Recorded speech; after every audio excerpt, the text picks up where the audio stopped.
Thank you for coming to this session. 4:07 a.m. Hopefully, we've all had a good day. Plenty of sessions. I know all the sessions I attended were very interactive. Plenty of human interface interacting, which is always great. Keeps us awake. So this session is essentially how to leverage strategic partnerships and policy. And the goal here is obviously this is a build reuse conference, so we're talking about built environment, materials within. And what I wanted to do with this session is really highlight a few success stories and even opportunities, especially for myself. So I work at the Minnesota Technical Assistance Program. We're at the University of Minnesota right up the road. We get a lot of our funding from MPCA, where Melissa Wenzel works. And I will be talking about my own perspective from a state level. So it is myself, Melissa, Damon Carson from repurposedMATERIALS, who's online, and deconstruction Dave. So I just wanted to kind of briefly go through a few highlights before we actually dive in deeper into the substance.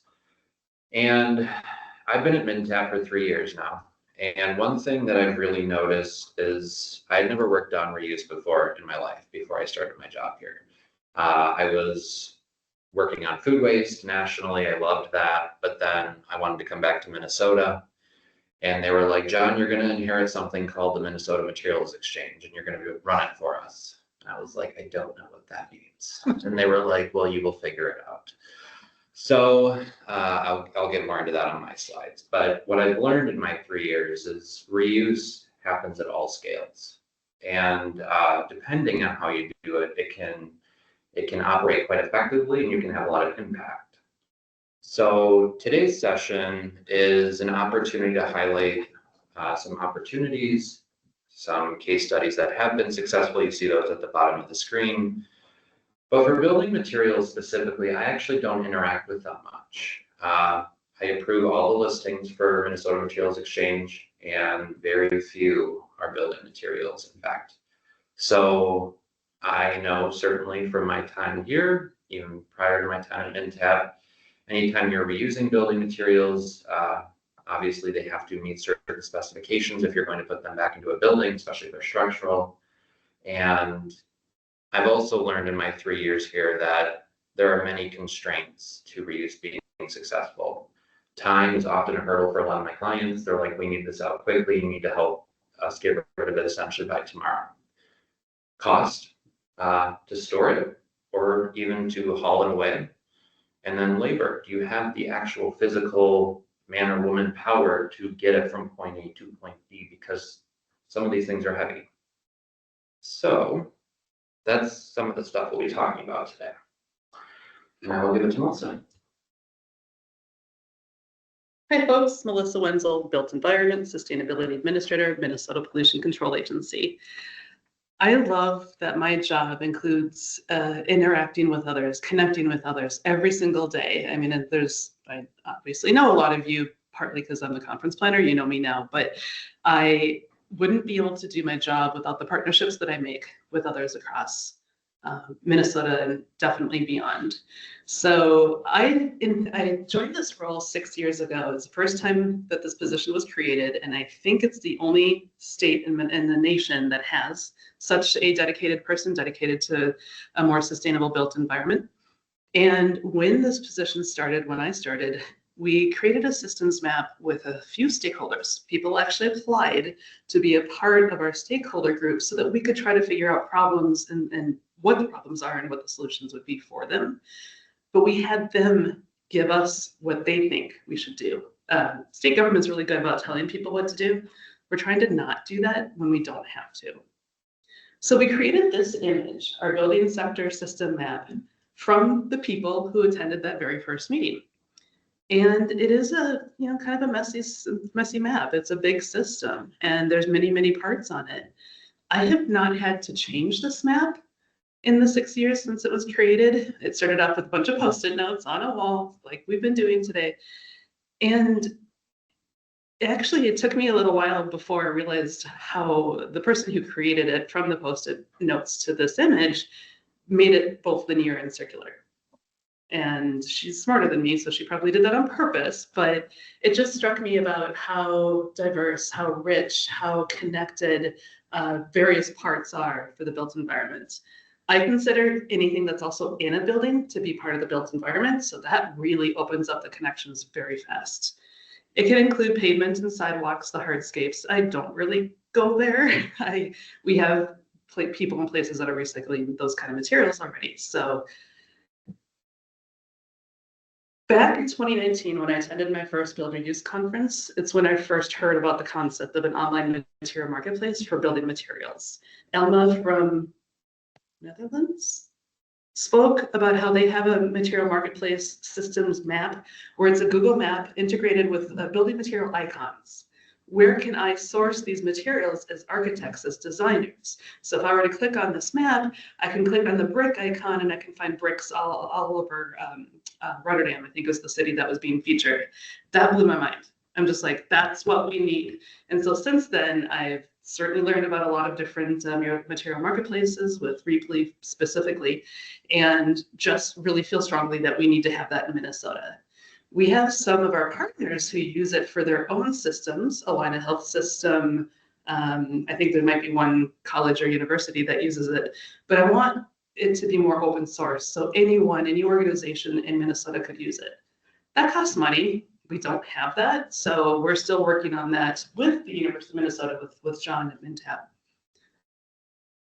But those partnerships are really strong. So myself, I am a graduate from the University of Minnesota, and I mentor college students at a Sustainable Systems Management degree. So it's an undergraduate degree within the Bioproducts and Biosystems Engineering department.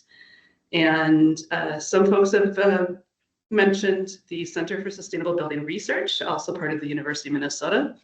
And we also represent connections for the University of Minnesota at the Natural Resource Research Institute. So we have Vic, who's attending the conference, who works there. His latest project on the built environment is learning how to deconstruct chairs and sofas so that the pieces can get reused or repurposed in different ways, but reused in for the same purpose. So these strong connections mean that I can leverage the work that I'm trying to get accomplished through a university setting, through research, through innovation, through college students. I get to assign them a project for their last quarter at the University of Minnesota for them to figure out how to solve a problem.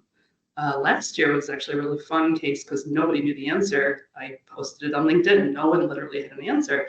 What's the true cost to landfill a cubic yard of waste? From design, land acquisition, installation, labor, equipment, et cetera, use, end of use, end of life, and then post-closure care. What is that cost? So the students figured it out. I don't know that our landfill owners agree, but I don't think they were going to agree with any answer. It's about 8 times more than the tipping fees that these places are charging. You can find this information, by the way, in the Build Reuse Wiki that's been talked about also at this conference. So these partnerships are really important, and it's a deep honor and pleasure that I'm able to try to leverage the work that others are doing. I knew about the Minnesota Technical Exchange Program, the Minnesota Exchange Program at the Minnesota Technical Assistance Program, since I was a college student there myself. So we're going on 25 years for that knowledge.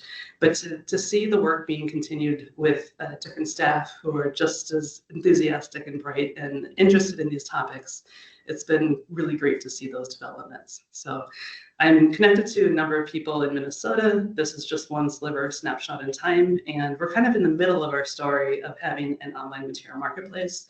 But now I'll probably turn it over, well, not quite yet. These are the other partners that I have across the state. I forgot that I made this slide. I apologize for that. That happens. But I get to work. Believe it or not, even demolition companies are really starting to embrace deconstruction, material salvaging. We have auctioneers who also have a skimming, salvaging, sell high-end items from a house that either is going to be remodeled or perhaps, unfortunately, destroyed. I don't like to say demolished, I like to say destroyed, and that's the true thing of what's happening to that material. And We are starting to explore material specific. We have a growing gypsum recycling opportunities here in the Twin Cities in Minnesota.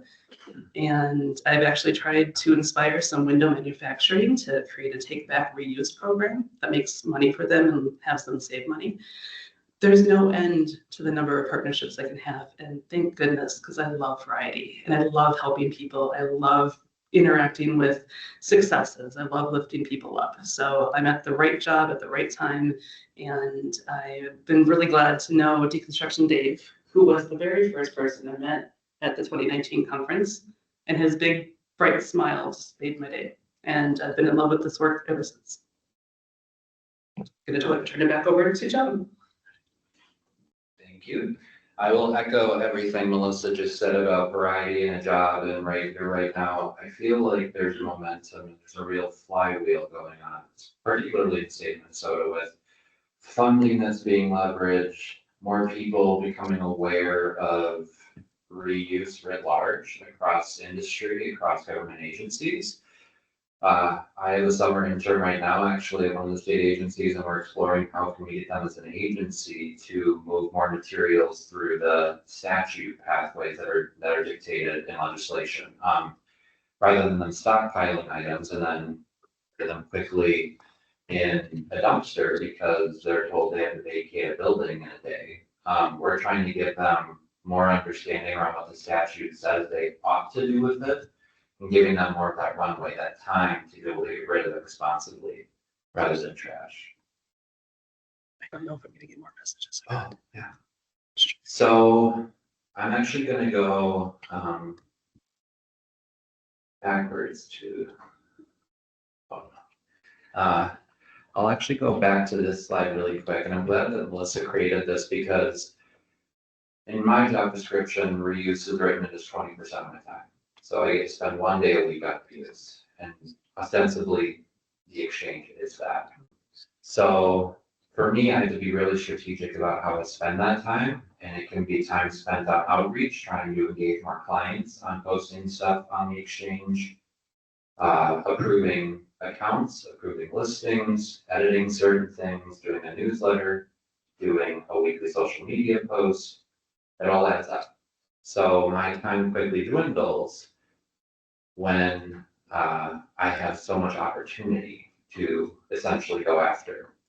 And I think this is a really great snapshot as to who presumably would be in every state across the country, but my job just so happens to be in Minnesota, so I need to think very strategically about how do I approach clients within each one of these verticals.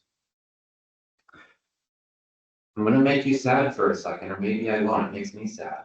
So this is building and construction material in the left-hand column. So this is the exchange. If you were to go to it right now, we have all of our categories listed.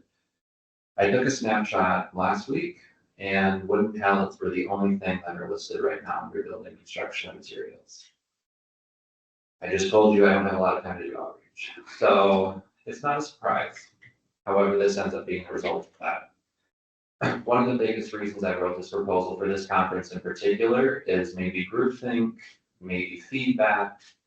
What are best practices that with such a time constraint of my job that I can go after building materials and get contractors, architects, firms in general posting materials on the exchange because it's there for their benefit. It's free for them to use. The state is paying for it. So it's like, it's here as a public good. We want you to use it. But how do we leverage it in a way to where it's not inconveniencing you and taking more time out of your job? Or it's harder for you to do it, so you just don't want to use it in the first place?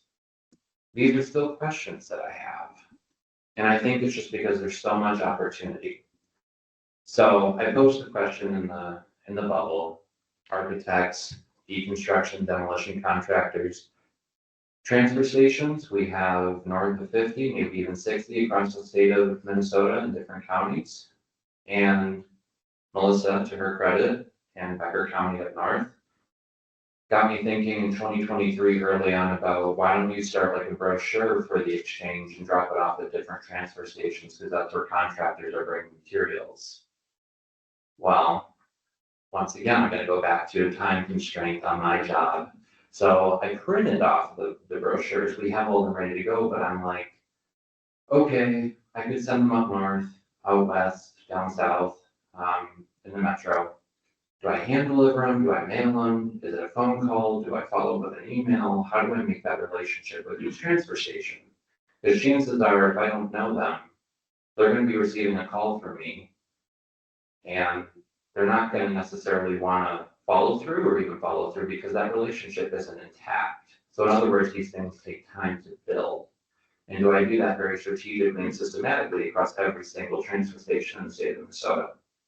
And then what? Do contractors actually start posting stuff online because I have that relationship and they take the brochure? I don't know. So even though reuse is 20% of my job, it's the biggest puzzle that I struggle with, but I also really enjoy that. It makes me think hard. It makes me think critically about the issues that we're up against and the opportunities that really can be sought. So what I will say is I can't say too much. We are exploring a larger strategic shift in platform providers to enable increased functionality for people who are posting items online.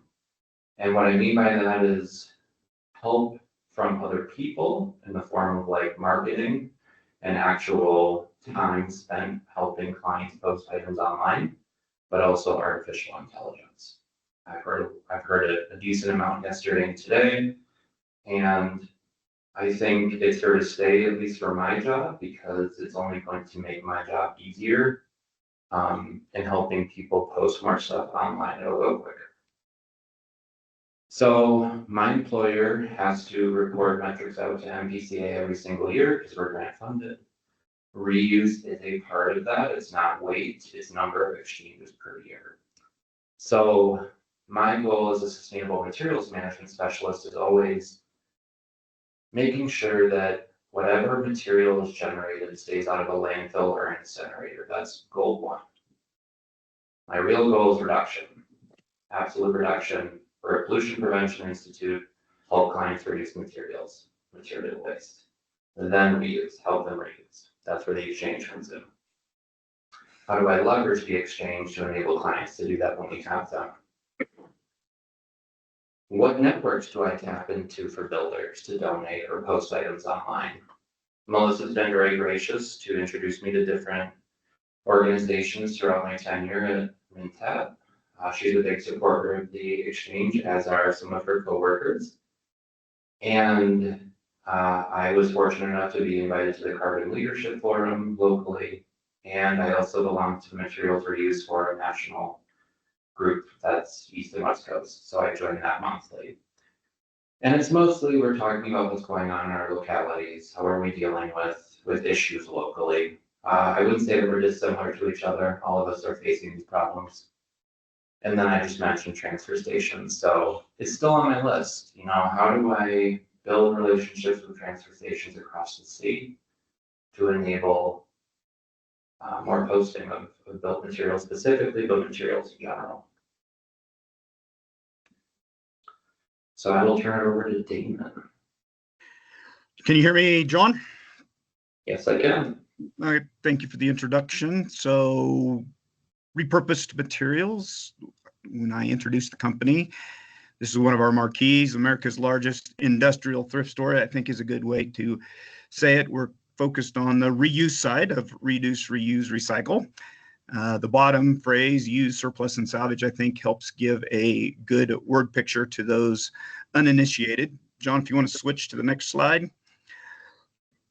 So this is one of our yards. I'll show you a map in the next slide, but this is one of our industrial materials yards. And we're about, roughly half used, half surplus materials.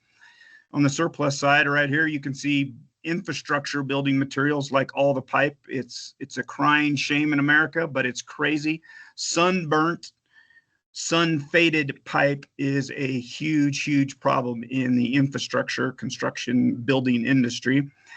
They get in big loads of pipe, and if they don't sell it fast enough, the sun literally fades it. Being in a land of abundance like we are as Americans, you come in and we want to get new sewer pipe to be buried in the ground. Well, we want the bright blue stuff. So The light blue stuff that has already faded just continues to fade more and more. And with most of these places, big construction supply houses, a lot of times they just send it out to have to be ground up, which, as we know, is recycling. So this is one of our yards, just indoors and outdoors. John said it in the introduction. For reuse, it takes two things. It takes time and it takes space to be able to find second homes, second lives for materials. And a lot of times with marketplaces, they let it stay at the generators, at the sources site. Our business model happens to be 6 warehouses that we take possession of the stuff, which relieves the generator, the source of these materials. It relieves their problem. It's off their warehouse, it's off their construction site. It comes to our place and it sits until we can buy time until we find homes for it. John, if you want to flip the slide. So we have 6 warehouses across the country. It's not a super accurate map, but I think it's with the goal of being, we want to be within about a day's truck drive, about 8-9 hour drive from the majority of the United States. If a call comes from Philadelphia, it goes to Ohio. If a call comes from Tampa, Florida, it goes to South Carolina. If a call comes from Los Angeles, it goes to Arizona. Again, logistics in the reuse business, I mean, it's not unlike even made new business, but logistics is a huge cost center. So the more you can lessen the miles traveled on truck, not only is it more environmentally friendly, it's certainly more economically friendly. So that's kind of our warehousing, how we buy time and space. Next slide. So how do you scale reuse? If I had one word to say, it's, you got to be a curator. Somebody, or somebody's plural, has to curate the inventory. So it's funny with the word curator, usually you think about an art museum, you think about a zoo, but I think in the reuse space, again, we have 6 warehouses. I didn't say, but in almost all of our inventory, we own at this point. So we're not a broker in that sense. We take possession of it. And then we have to curate it. So what does curation mean? It means we have to say no to a lot of things. We have to say no to a lot of things. When I introduce our company, a lot of times I will say, are you familiar with Habitat for Humanity Restores? Which, you know, most people across the country are, you know, have a loose understanding of that. And I say, well, that's what we are. We're just more bigger industrial. They're more consumer, residential building materials. One of the things when we get calls, we often hear is, well, or if we're not interested, I will say, well, maybe donate it to your local Habitat for Humanity Restore. Well, I've already called them and they've said no, or they rejected that. And they say it very dejectedly, very frustratingly. And obviously all the Habitat Restores are independent affiliates, but you tell me a Habitat for Humanity Restore that rejects things, and I'm going to show you probably one that generates, you know, a lot of profit for their organization and probably has a lot of inventory turnover because they're not saying yes to everything, and just all of a sudden it becomes a mismatch of unwanted things. Just speaking at a panel last week, IFMA from International Facilities Management Association, I was a panelist, and afterwards a young gal came up from Turner Construction, one of the largest construction companies in the United States, and she said, we just had this big project in Atlanta, a big hospital overhaul, remodel. She said, we had all these doors, and she's all excited about, oh my gosh, Damon, I wish I'd have known you then. You'd have said yes to all these doors. And I said, in her case, Steffi, I said, Steffi, here's the bad news. Doors are everywhere. The market is oversaturated. There is no demand for doors. So I would have, unfortunately, had to say no. So it's all about curation of the inventory. Another thing that we concentrate on is we try to get big quantities. By that, I mean, we need at least 12 pallets or half a semi-load of a waste stream to fit our model. What we find extremely hard is onesie-twosies. 1 box of tile, 2 toilets, 3 vanity cabinets. So we try to deal in scale, because by the time you put up the marketing, you've just got to have some quantity behind it to make it viable and successful.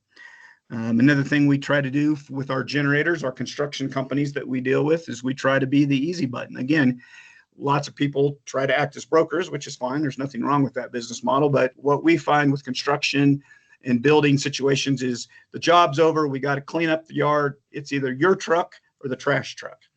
And that's why we have the infrastructure, the 6 locations, so we can act very quickly. Next slide, John. So that's the curation. So once you get the inventory, then how do you make it interesting? I think then it becomes a marketing challenge, because let's be honest, guys and gals, reuse and building materials is kind of boring. I mean, you know, how do you put lipstick on 2x4s? How do you put lipstick on roofing materials? It's just kind of boring. So our marketing hocus pocus, if you will, to keep people engaged, keep people interested, is the name of the company, Repurposing. So we tell a lot of before and after stories. So this is a good example. This is a tongue and groove maple gym floor, which we do a lot of these. A lot of times in the deconstruction or demolition of older schools, gym floors come out instead of going to landfill. Then you do a little hocus pocus. In this case, this is a rec center down in New Braunfels, Texas. And you just try to keep people inspired. You try to keep them coming back and shopping with you, because if they come in today for a 2x4, 12-foot, chances are you're not going to have it, because you're not a stocking distributor of anything. You're a reuse store.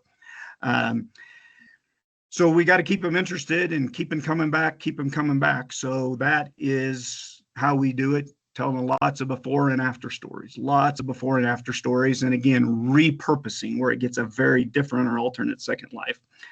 Last slide, John. The other thing on the marketing side we do is we tell a lot of stories, a lot of backstories. People like, you know, if you're in the art world, provenance. If you're into animal breeding, it's pedigree. What's the history? And so these are 3 examples of recent deals we've done. We're doing a re-roof, a lot of used insulation coming off of a building in Houston. Well, instead of just being boring polyiso insulation coming off of a roof, it's a hurricane burl thing. And all of a sudden, that's the interesting thing that keeps people engaged in reading. Probably many of you attending flew through the Minneapolis-St. Paul airport. We recently got a bunch of wire rope steel cable that the tram that goes around and ferries you from one terminal to the next at the Minneapolis-St. Paul is actually pulled by a cable. So we got that cabled, and we've done it several times. There's lots of repurposes for cable, but if we just say, hey, this is wire rope, used steel cable, boring story. If we give the backstory, Minneapolis-St. Paul airport, all of a sudden it's more interesting. And I didn't check the time, John, where I started. So I'll turn it back over to you and let Dave have a shot at it. Thank you, Damon. And now we're going to go to Dave.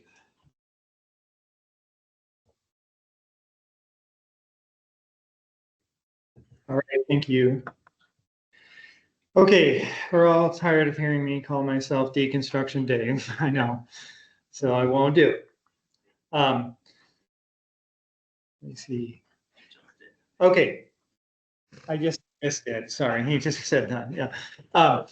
So, yeah, I mean, this session is strategic partnership. So let me get to that in a minute. But just in summary, you know, people say, what do you do? And I say, well, I take buildings apart and I sell the parts. You know, that's like the simplest way I could describe it. And then if I told them everything I did, it would get into quite a long conversation. But we also do source materials through other means, you know, surplus, scratch and dent. You know, sometimes like a very small percentage of our inventory at our store is brought to us. Most of it is from our projects, or we went and got it. But whatever we do, we try to keep it affordable. That is one of the reasons that I've been able to stay in the industry for over 30 years is I really love what I'm doing, and I feel like it's making a difference. And I've helped tens of thousands of people by providing them affordable materials, especially during COVID. It became so apparent that we were the most affordable option even before COVID, and certainly during COVID. So that was a really great part of it. Other things, we're interested in our carbon footprint, our impact, how much energy we're saving through saving the materials, things like that. And we have other strategies, but let me try and keep it short. So I said I do other things, we take buildings apart, but we also build buildings. So that's just one of the things we do. We got into it about 20 years ago. Maybe we tried it. We basically build buildings out of our own materials. So we call these rebuilds. This building is designed for disassembly. It's actually 2 modules that are bolted together. So when they're transported to the buyer's site, they can be disassembled and then reassembled when they're there. If you think of all the things that you hear about now, buildings that have to, they end up getting destroyed or are in harm's way or something like that, it can eventually be disassembled again, right, into 2 modules and then moved again. So that's kind of nice. So we also reassemble buildings. So we take entire buildings apart and we reassemble them at a new location. So that's something that we've started doing. We've added reinstallation so that we don't have contractors telling us what to do now. Like we can't have contractors telling us, oh, well, you can't use used flooring, that doesn't work. So we'll reinstall it. We took it out, so our team will reinstall it. How about that? Industrial symbiosis. Yeah, I was saying we source materials in other ways. That's just like I like that name. I don't know why. Industrial symbiosis, but basically it's saying that one business's byproduct is the source of another's, product. So, or, they work together. And so that's like a strategic partnership in itself, really. We definitely do a lot of workforce development. It's really important to us that we spread what we're doing. So we just helped start our 105th circular business. So we're on our way to 200, I guess. So there's a lot of things that we've done over the years. I don't even know if you can read that. I tried to make the letters as big as possible for you, but we, just kind of going through some of them. Designing for disassembly, that's something people talk about. That's something we do.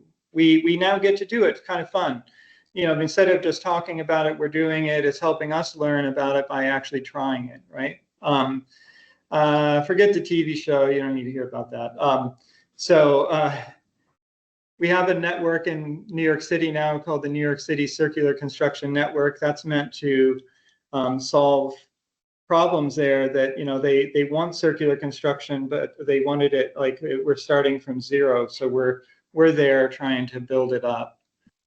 We have a program everyone seems to love called Secondhand Shrubs. That's where we save live plants from job sites and see that they get transplanted in new locations. That's kind of a fun one. So we do all these different things. And the big thing right now for us is to start a reuse innovation center in New York City. We have picked out a location in Brooklyn. And what is the Reuse Innovation Center? I know, I'm sorry if I've talked to you all about it before, but it is a circular business cooperative of a form of that. Each Reuse Innovation Center that we're starting across North America is made of multiple circular businesses. The one in Bellingham, where I live, is made of 10. So we have 10 businesses that are working in a synergistic way. And when they asked me to be part of this panel, I was thinking, well, that is almost the ultimate strategic partnership, isn't it? To have a cohesive group of businesses that they're not competing with each other, they're completing each other. That's the theory, right? And one business will say, I'm a deconstruction business. What do I do with all this wood? And then another business will say, I make reclaimed wood tables. Where am I going to find wood? And so what we're doing essentially is we're answering each other's questions, aren't we? By working together in a cohesive unit, like a cooperative approach. We share costs, we share opportunities, things like that. So we're trying to bring that to New York City right now. And we appreciate your support in that too, if anyone cares to, because it's pretty hard to get it started. Final slide. This conference on Monday, I had a 9 o'clock session. I appreciate everybody who came to that. We kind of introduced our reuse 3.0 movement, which is just trying to bring the industry forward with as much advanced approaches that we can come up with. So basically, we are never stopping when it comes to what are the limits of reuse? What is the limit of the circular economy? So if you can see this picture, and you see this house, right? And I don't know how far the people in the back can see that red box that's on the picture, but I look at buildings so differently now than I used to. So when I look at the part of the building that's in the red box, I see another building. Do you see it? Can you see it? So when you look at that and you say, oh, that's a building, we're talking about buildings where they've had a chance to be moved. So we don't need to make a comparison here. The idea of moving the building intact was ruled out. So then I come in. I let them try it, then I come in later. So, okay, so now what do I do with this building? Do I take it apart every single piece? Or could I save some of it together? Maybe sell a wall or a floor intact? Maybe I could save an entire room of the building and turn it into a smaller building. So that's what we did many, many times, now. And that's something that we're playing around with, which we call, modular deconstruction. Is basically saving a module from an existing building. But, it's just an example of something where we keep pushing the limits of what we're doing for the industry. And one of those things, one of the most important things, is creating these strategic partnerships where we have everybody working together. We involve everybody that we can. It comes all the way from architects, government officials, reuse stores, deconstruction contractors, some of which we have to create, right? We don't have the infrastructure, so we have to create it. We have to help businesses get started. So in addition to that, the Reuse Innovation Center is a business incubator. We've helped start multiple businesses by being this incubator type environment, so where that can get started. So anyway, that should be the last slide.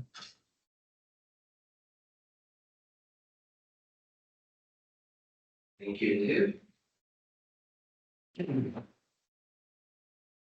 So before I go to my final slide, which is a thank you slide, or I don't know, I guess I'll just do it now.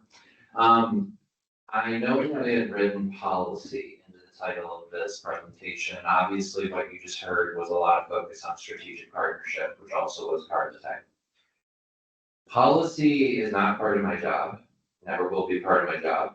We don't do advocacy at Tap. We don't really foray into that world. But I think about it a lot, particularly as it pertains to reuse. We have diversion mandates in the state of Minnesota, depending on, I think state agencies have a 75% diversion mandate by a certain year of materials.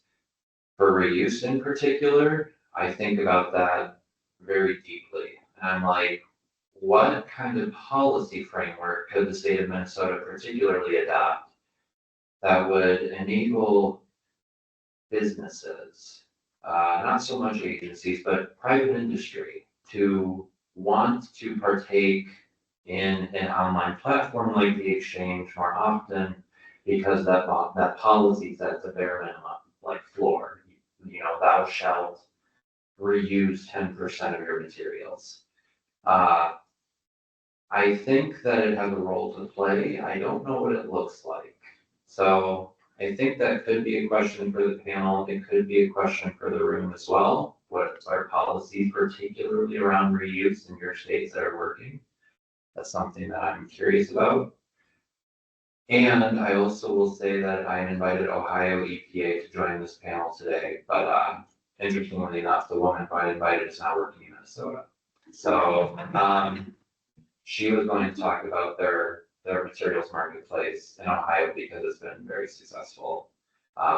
I don't know from a building material standpoint, but in general, how they've leveraged, you know, industry groups and synergistic kind of opportunities for businesses to get together across the state and exchange materials with one another. They've really seen great results.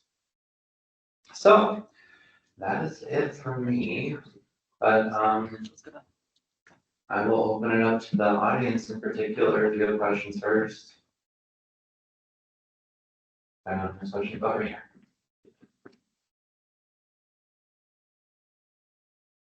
So Maine made an ADU law that you can't say people can't have accessory dwelling units. I guess my question is there a potential for modular deconstruction taking that little room up and making it an ADU? Because we have a lot of houses that are kind of strung out into bits and pieces. So far, most of the buildings that we either that we rebuild or that we preserve like that are of a certain square footage that the communities we do it in, they're not regulated at that size.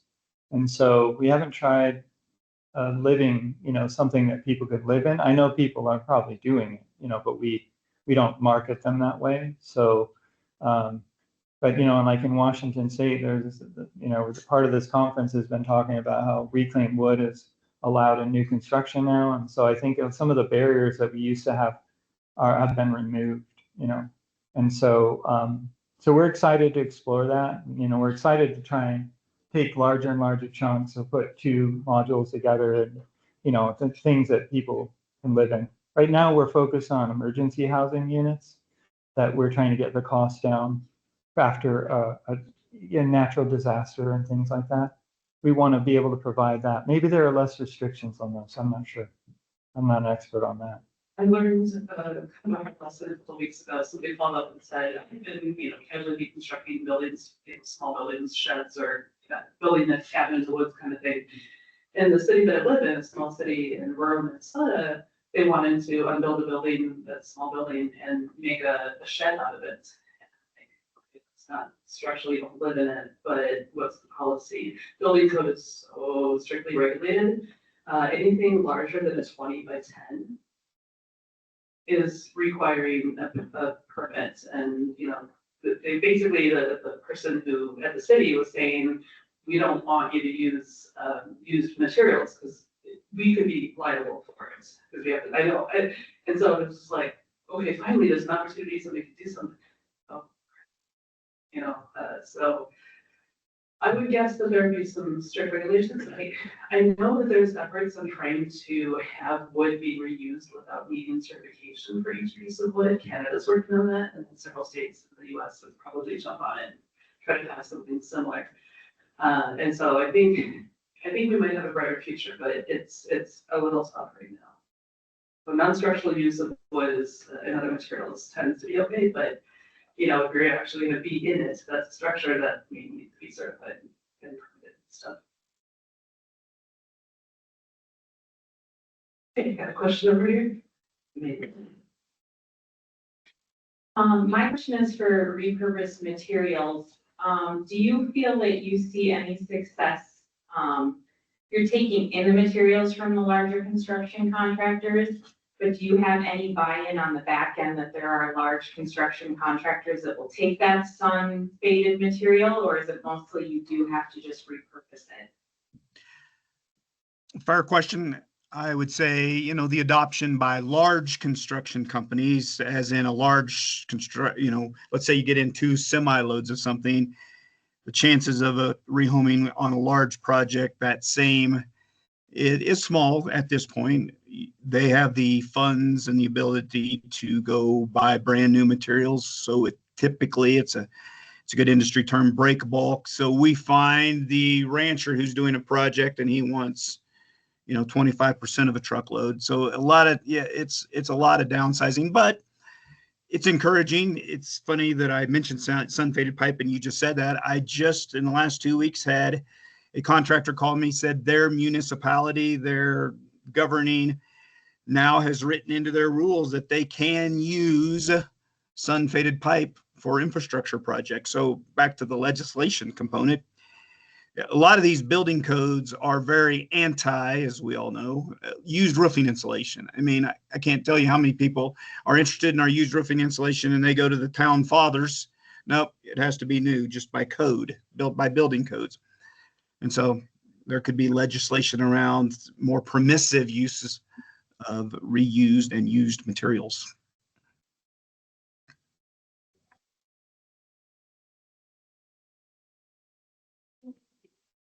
Can we go less strict than the International Building Code? Nodded my head enthusiastically and then thought, which is a reaction I do often. Typically, one can go more strict at the local level, so less strict is not typically allowed. However, I think it's time to start challenging the local status quo, because maybe there's some things in there that are not connected to the international, national, state building code. It depends on whether your municipality adopts international building code. Lots of municipalities don't, but increasingly more and more municipalities do because they don't have their own building departments anymore. So it's lobby IRC and IBC to change this, all new materials. They can still keep all of their technical requirements, just get rid of that one sentence at the beginning of it. We had a pretty positive success story with the Des Moines airport where we were actually able to pick up the steel structure after removing the skin of the hangar development, put it on roller skates, drive it down the taxiway, park it on a new site, and convince the city of Des Moines it was an existing building. And the process for doing that was that we had a structural engineer involved who reevaluated the structure of the building, determined that it was still sound and safe. I wonder if there's processes in place, or could be processes in place for things like polyiso insulation, that where we can say, yes, this material is dry and reusable and meets the quality standards of new material, even though it is existing, and find pathways, not necessarily around the building code, but through the building code, using our building code officials as partners and expertise. Right? That's the approach we took with the airport building and work with. I guess it's Dave. Dave, this question is for you. Thanks for all you do. And in Washington State, there's a lot of old growth wood that encompassed or embedded in cedar siding, which many times is painted over with lead-based paint. Is there any market for perfectly good cedar siding that's been painted with lead-based paint? Is there any way to abate that and encapsulate it or anything? Because it's just so much more beautiful and seems like sustainable than some of the other options that they're putting on the side of the buildings. John, I signed up to talk about strategic partnerships. I mean, you know what I'm saying? Like, they're asking hard questions. Nobody told me. Okay, so lead paint is definitely one of those hard questions that that we have to address, right? And one good point is that, well, okay, you asked, so here you go. Germany, or what was Germany back in the 1890s, they banned lead-based paint. And I'm going to tell you all about it because it's an important point, They banned lead-based paint in the 1890s. It took us 80 more years to ban it here. So what does that mean? It means that people were lobbying and people were arguing and people were making money off lead-based paint, and so they didn't ban it. It could have been banned 80 years prior to when it was. All of the other countries had banned it before we did. What does that mean? So just think about that for a minute. I know that's not the question, but it is something that it's a real tragedy, honestly. The second thing is that it was the process of eliminating lead-based paint started in 1978. And so we're approaching 50 years. So that's good because a couple of things have happened in that amount of time. One is a lot of buildings have been built without lead-based paint. So as my career progresses, I deal with lead-based paint less and less. The second thing is that a lot of lead-based paint has already been encapsulated by other non-lead-based paint, so that's good. And the third thing is that lead-based paint was more expensive than latex paint. And why is that a good thing? That means that sensible American citizens didn't use it everywhere. because they could find more affordable paint for interior surfaces, for example, because they didn't need that durability. They needed lead-based paint on things like window sashes and hard, exterior applications. So lead-based paint isn't everywhere. It isn't. It hasn't been around for a while. It wasn't always used. It wasn't always used in the entire building. It can be encapsulated.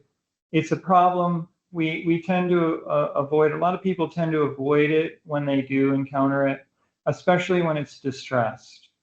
So if it's cedar siding that's distressed with distressed paint, meaning the paint is chipping and stuff like that, it might not be worth the effort. But if it's in stable condition, I've seen a lot of people use it. I'm not recommending it either way, but I'm just saying it gets used.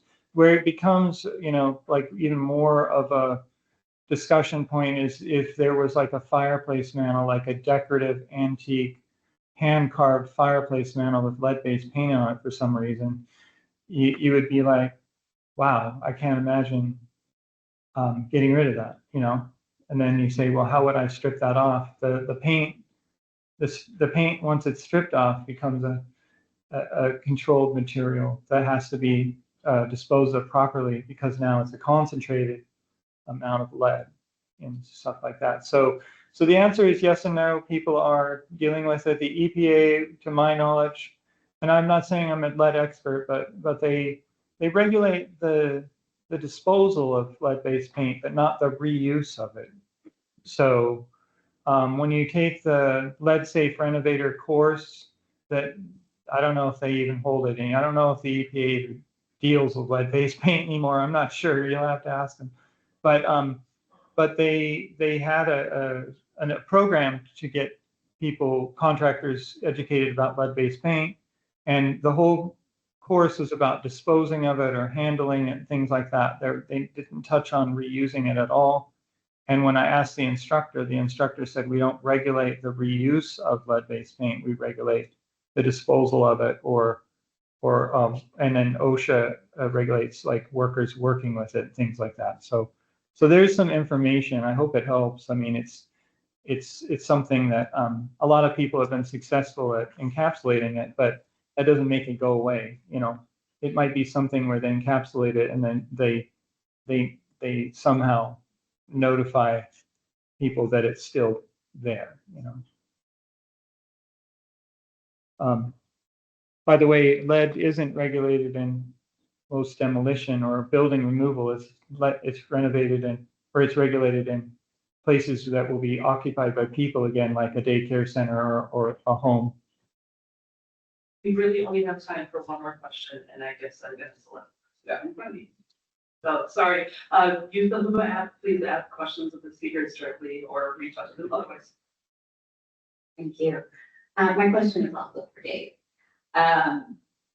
Regarding the Reuse Innovation Center, I'm curious where the funding is coming from for that, or what sources, what types of funding you're pursuing if you're still in the process of securing that. And, related to that, are there any public, private, or other types of partnerships involved?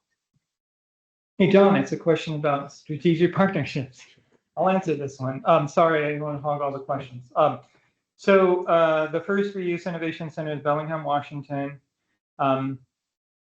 I took $5,000 out of my pocket and started it, and we broke even the first month. So we didn't have any funding or need any funding, nor have we ever needed any funding since then of any kind, other than Kinley Deller, who's here, helped with a grant to get us some equipment one time. But so other reuse innovation centers are harder to start, and they do require funding maybe to get started, but once they're started, they are self-sufficient.